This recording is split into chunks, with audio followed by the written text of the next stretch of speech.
Assalamualaikum kerabat PPG, salam sehat dan bahagia untuk kita semua.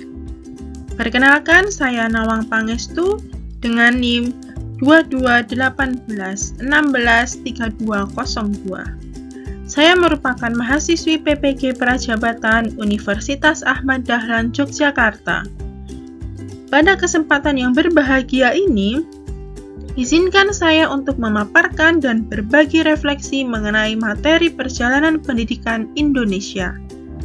Baik kerabat PPG, tidak usah berlama-lama lagi. Mari kita mulai perjalanan pendidikan Indonesia dari waktu ke waktu. Perjalanan pendidikan nasional sebenarnya sudah dimulai sejak sebelum kemerdekaan, atau pada pemaparan saya ini dimulai pada tahun 1854, yaitu berdirinya Sekolah Kabupaten dan Bumi Putra. Kemudian pada tahun 1920 sampai dengan 1922, bangkitnya jiwa merdeka. Kemudian berlanjut dengan tahun 1945 hingga 1950, yaitu pendidikan setelah kemerdekaan atau dikenal sebagai pendidikan masa perjuangan. Kemudian tahun 1998, yaitu dikenal sebagai pendidikan masa reformasi, dan yang terakhir pada tahun 2022, atau akrab kita kenal sebagai pendidikan abad 21 atau Merdeka Belajar.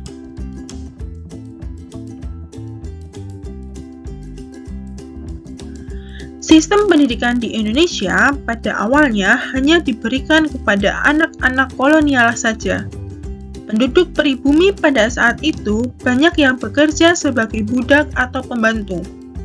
Pada tahun 1854, mulai muncullah sekolah-sekolah kabupaten yang didirikan oleh beberapa bupati yang hanya ditujukan untuk mendidik calon-calon pegawai dengan tujuan agar mendukung usaha dagang milik Belanda.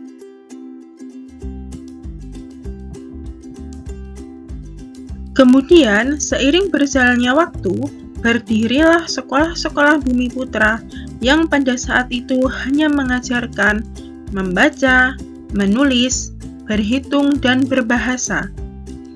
Sekolah Bumi Putra ini pada awalnya hanya memiliki 3 kelas saja. Tujuan pendidikan dan pengajaran pada saat itu hanya berfokus pada pendidikan yang dapat mencetak sumber daya manusia terampil agar bisa dipekerjakan, dan bukan berfokus pada pendidikan nasional yang mencerminkan nilai-nilai kebudayaan bangsa.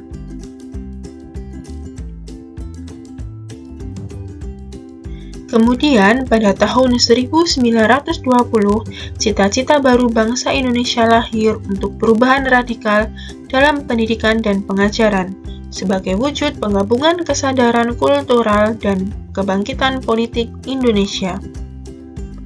Seperti yang kita ketahui bersama, sistem pendidikan sebelum tahun 1920 ini hanya berfokus untuk mendidik calon pegawai perusahaan milik Belanda saja, dan tidak menanamkan nilai-nilai kebudayaan di dalam pelaksanaannya.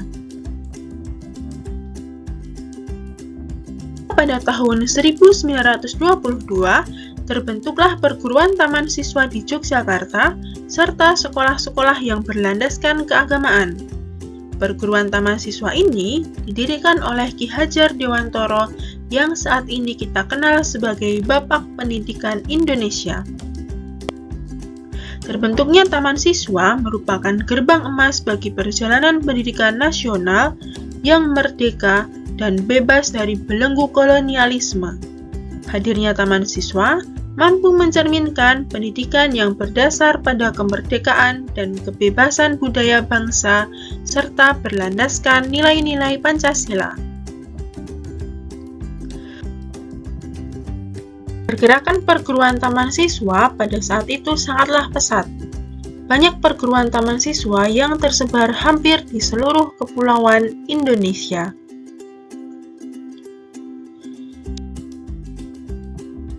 Perguruan taman siswa memiliki konsep pendidikan trilogi taman siswa yang berbunyi ing ngarsa sung tulodo, ing madya mangunkarsa, tuturi handayani.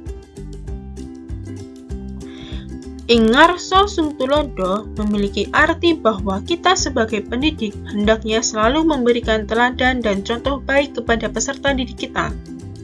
Ing madya mangunkarsa memiliki makna bahwa sebagai pendidik ada kalanya juga berada di tengah-tengah peserta didik untuk membangun semangat dan motivasi mereka. Sedangkan tuturi handayani memiliki makna bahwa sebagai pendidik, ada kalanya kita juga berada di belakang untuk memberikan dorongan. Konsep pendidikan Ki Hajar Dewantara lainnya yang juga dapat ditanamkan dalam diri seorang pendidik adalah melayani peserta didik dengan penuh cinta kasih dan kesabaran, serta mengembangkan potensi yang ada di dalam diri peserta didik tanpa adanya paksaan.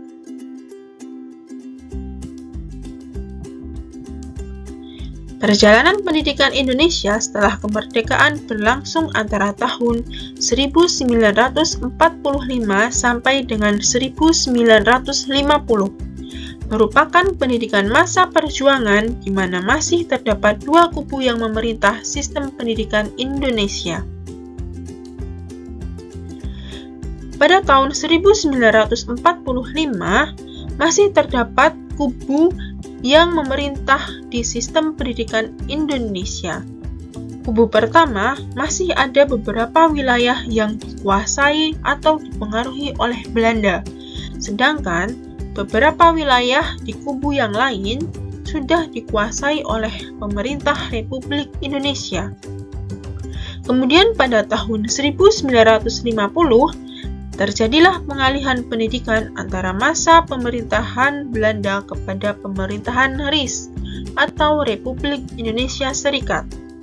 Pada masa ini, pendidikan di Indonesia masih melanjutkan sistem pendidikan zaman dahulu, di mana media pembelajaran saat itu masih menggunakan buku-buku terjemahan bahasa Belanda ke bahasa Indonesia.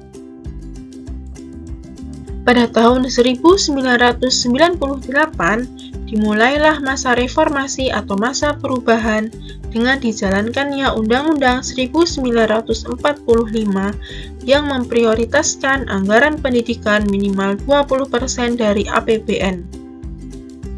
Pada masa ini, pendidikan di Indonesia diberikan kebebasan untuk berkembang hingga akhirnya sistem pendidikan Indonesia melakukan beberapa kali perubahan kurikulum, seperti kurikulum berbasis kompetensi atau KBK, kurikulum tingkat satuan pendidikan atau KTSP, kurikulum 2013, hingga saat ini mulai berlangsung kurikulum baru yaitu kurikulum Merdeka Belajar di beberapa sekolah Indonesia.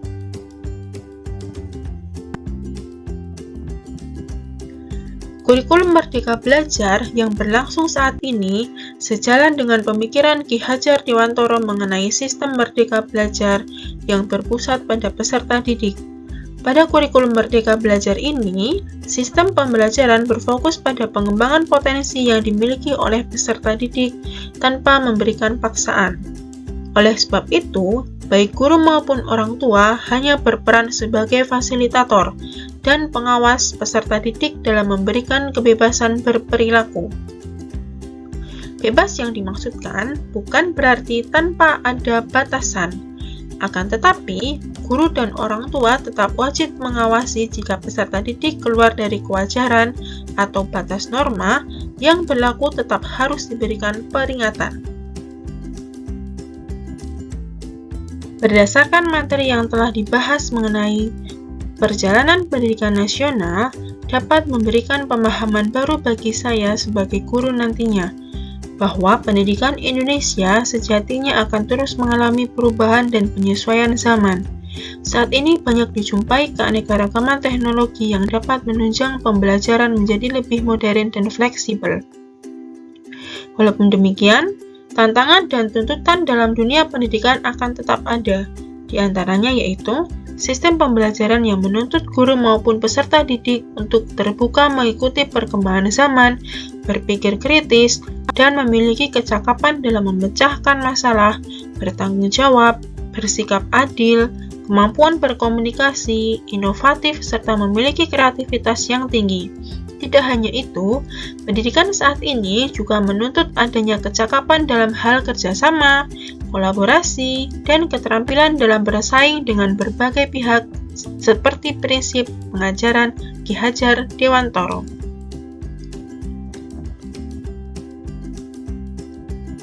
Sebagai calon guru profesional, saya harus memiliki keterampilan dalam beradaptasi dengan segala perubahan sistem pendidikan dan mulai belajar membiasakan diri untuk memiliki sifat cinta kasih serta ketulusan dalam mendidik. Dapat saya pahami bahwa adanya perubahan dalam pendidikan Indonesia merupakan salah satu upaya yang dilakukan untuk kemajuan bangsa dan negara.